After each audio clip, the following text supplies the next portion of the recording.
Hey everybody, welcome back. My name is Daniel, and today we're going to be checking out Gang of Four, a track called Ether. I'm excited to check this out. This is from an album from 1979 called Entertainment. This is not the title track, the first track. This is the opening track off the album, and I'm excited to check it out. Thank you very much for joining me. Let's just jump right into it. Here we go. 3, 2, 1.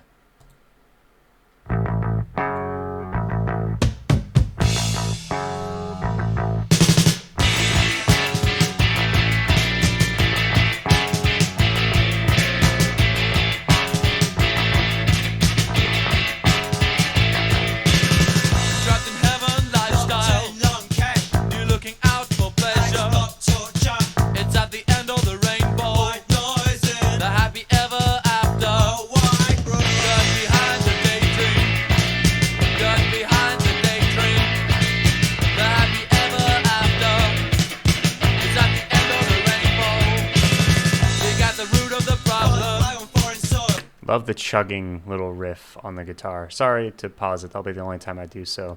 I like it so far. So this is another post-punk group, and yeah, I had never listened to them prior to this moment, and let's keep going. It's cool. You got the root of the problem. It breaks on new dreams daily.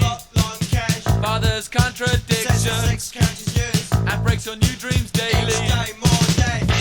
Behind the daydream, behind the daydream. The happy ever after is at the end of the rainbow. White noises, a white room. White noises, a white room. White noises, a white room. White noise in a white room.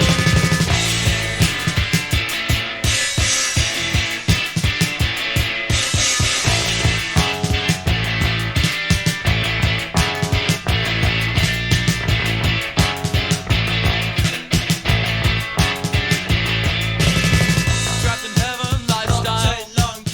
You're looking out for pleasure. It's at the end of the rainbow. The happy ever after. Just behind the daydream. Just behind the daydream. The happy ever after. It's at the end of the rainbow. You got the root of the problem. It breaks your new dreams daily. Father's contradictions and breaks your new dreams daily. Just behind the daydream. Just behind the daydream. The happy ever after. It's at the end of the rainbow.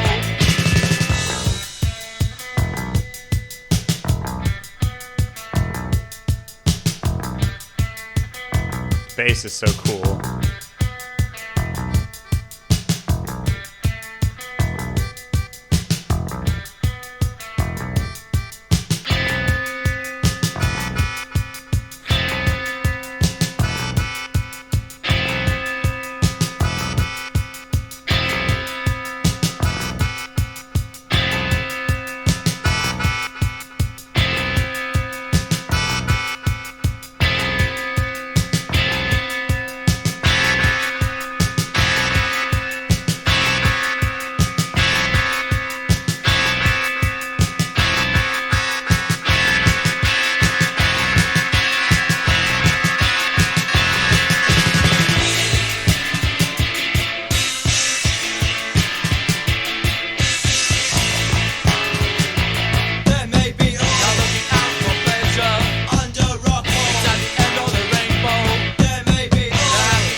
Oh, dang it. All right. Fun song. That bridge section felt like it would be pretty fun to have seen live. This one was pretty political. It felt political. I'm not sure. Let's see. All right, so Ridiculously Great. I'm pretty sure it was. Ridiculously Great album should be required listening by anyone ever starting a guitar band. Top 5 rock album of all time. No joke. Damn, top 5.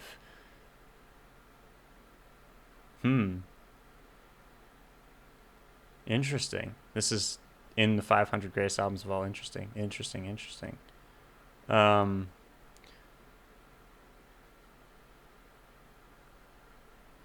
let's see.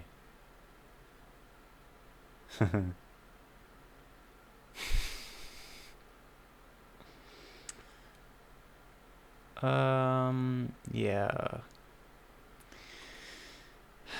Some comments are ridiculous. Sorry, I just didn't say anything for a few minutes. I love reading the stupid comments sometimes. All right, found a copy of this on vinyl at my local Goodwill. Best 60 cents ever spent. Damn. One of the coolest opening tracks to an album. No one's gonna mention how great the album art is. Let's see. Let's take a look at this. Is it over here? Yes, it is. Will it let me look at it? Open image in a new tab. It's very simple album art. Works well. Oh, oh, okay. Yeah.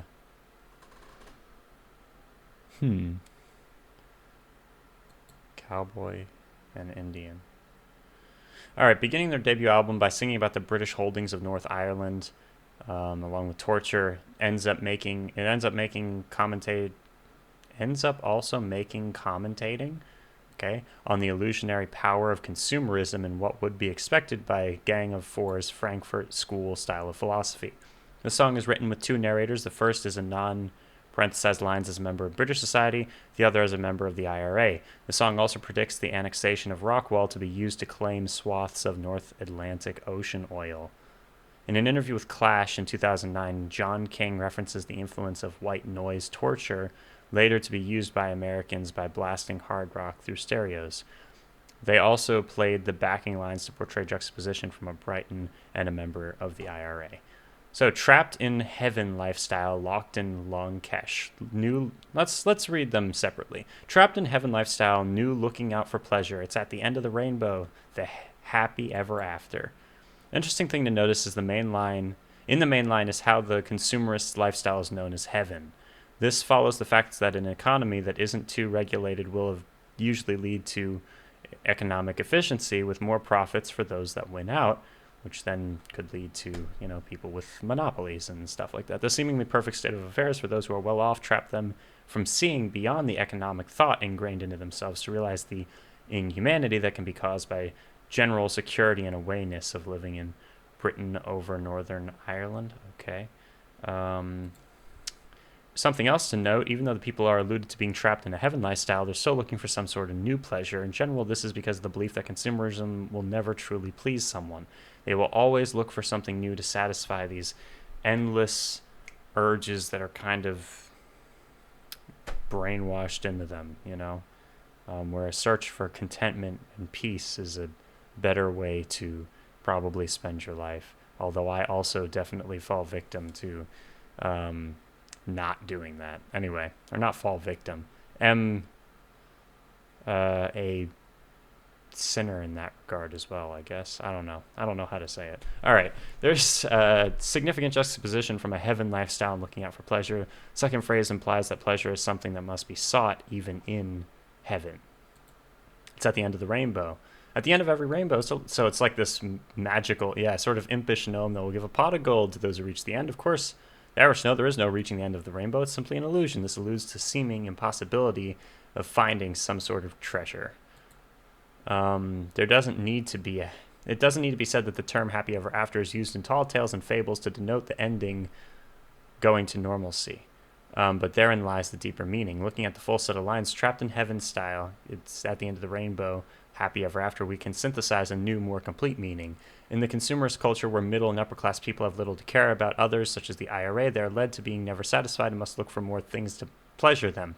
Both the satisfaction of their urges and a fulfillment that lets them be in peace is impossible at the end of the metaphorical never-ending rainbow of consumerism. Additionally, the working English population have no reason to consider the ethics or even the existence of state terrorism because they're too occupied with chasing the promise of a better life a new promotion, new house, new car, regardless of how substantial or even real that promise might be. But then on the other side, we've got locked in Long Kesh H block torture, white noise in a white room. Long Kesh was a Royal Air Force base in Northern Ireland, which was converted into a detention center and replaced by the HM prison Maze in '76. It was primarily used to house Irish nationalist prisoners like the IRA during the Troubles, which was the conflicts between the nationalist unionists and the UK over the status of Northern Ireland from the 60s till the 90s. Damn, that went on for a while. H block is another term for Maze prison. At the time of this song, Maze prisoners were engaged in protests over their status as political prisoners rather than common criminals. This lyric implies that they were subject to torture. It may also be a reference to the dirty protest which was going on at the time, in which prisoners refused to leave their cells or wash. This song predates the famous hunger strikes of 1980 and 81. Extreme forms of torture were inflicted upon Catholics living in Northern Ireland in the 70s. One such form was in subjecting them to endless and searing white noise. For a 2015 Irish Times feature, Kevin Hanaway, a member of the Irish Nationalist Youth Group, described his experience with white noise torture. I started hallucinating at one stage. I snapped. I ran around the room and grabbed one of my tormentors. They handcuffed my wrists and ankles, dropped me on my knees. A year later, I'm still passing blood. Damn. All right. Dirt behind the daydream. Dirt behind the daydream. The happy ever after is at the end of the rainbow. While it isn't actually specified what the daydream is about, it's implied that the daydream is this aforementioned fantasy, and it's only experienced if one isn't the other narrator. The dirt being mentioned is it's more than likely than the experiences of the tortured members of the IRA who are left as shells of their former selves are due to the torture they experienced. And the fact that the dirt is behind a daydream specifically notes that the truth may be hidden from the public to keep them occupied. The daydream is possibly British society or broadly Western capitalism. Material pleasures, consumption seems incongruous towards the brutal realities of violence. But as the song points out, the division between the daydream and the real is actually a useful illusion for the political elite. Dig at the root of the problem. Fly the flag on foreign soil. It breaks your new dreams daily. Father's contradictions censor 6 counties' news and breaks your new dreams daily. Each day, more deaths. The narrator living the high life wants to figure out why they have to keep finding more pleasure, more to get the happy ever after. This is obvious. There's obviously something grotesquely wrong with the state that the narrator lives in, but it isn't obvious, hinting at what may be either veiled conspiracy or just the fact that a capitalist system hides its injustices to keep itself afloat. There's something to note on the reference to dirt and digging. While it could be an accident, the repetition from dig at the root of the problem and dirt behind the daydream, as well as later references to oil underneath, is all, well, those all like go together. All right. Fly the flag on foreign soil. Gang of Four has always been highly critical of the UK's imperialistic tendencies. This is probably related to British annexation of Rockall, mentioned later in the lyrics. Northern Ireland is comprised of 6 historic counties. The media was subject to harsh censorship during the Troubles, particularly of viewpoints sympathetic to Irish nationalist cause. Interviews with representatives were routinely banned from broadcast, and journalists were targeted for persecution. Now, at this time, did nationalist mean what it currently means? Because every time I read the word nationalist, I think of something that they're probably not talking about. Anyway, let's continue. If I'm not mistaken, the meaning of that word has changed a little bit. There's a pretty significant difference between patriotism and nationalism. Anyway, although the annual deaths from the Troubles had peaked before this song was written, the violence was still ongoing. Each day brought more death at the hands of paramilitary and British forces. I'm learning a lot today. White noise in a white room, so then we just repeat this with the torture. It just keeps going. So they repeat everything like twice. They repeat it a few times. Then the outro, there may be oil under Rockall. Now looking out for pleasure. It's at the end of the rainbow. There may be oil. It's corked up with the ether. It's corked up with the ether. Corked up with the ether. It's a tiny uninhabited islet in North Atlantic. Control of the area due to political value of natural resources, including oil, was disputed between Denmark, Iceland, Ireland, and, you guessed it, the UK. Imperialism and the fight for resources continues. All right. How long was the song? This video ended up being 15 minutes long, and the song was 4. Okay. Thank you very much for joining me, and thank you to the people who requested this. Yeah, I enjoyed the song. It was fun. And like I said, learned a lot, and I'm angry now. But yeah, I think my mom's side of the family is Irish, but I did not know much about any of this. Where I know at least something about, my father's side of the family is Jewish, so I know a lot of, the Hebrew heritage and all of that. I've never heard like any of this, so yeah. I mean, not that I've never heard of any of it. I knew the general concept of the conflict from school. It's been a minute, but all right. Anyway, thank you very much for joining me. I'll see you soon. Deathstroke 9 out. Stay tuned for more videos. And yeah, my album came out. So if anyone was planning on getting it and hasn't yet, feel free to. It's on Bandcamp, and it's called Mania Machinations under the name Daniel Profeta. Yeah, I'm super excited about it, and I still have a lot more planned for that side of the stuff that I'm trying to do.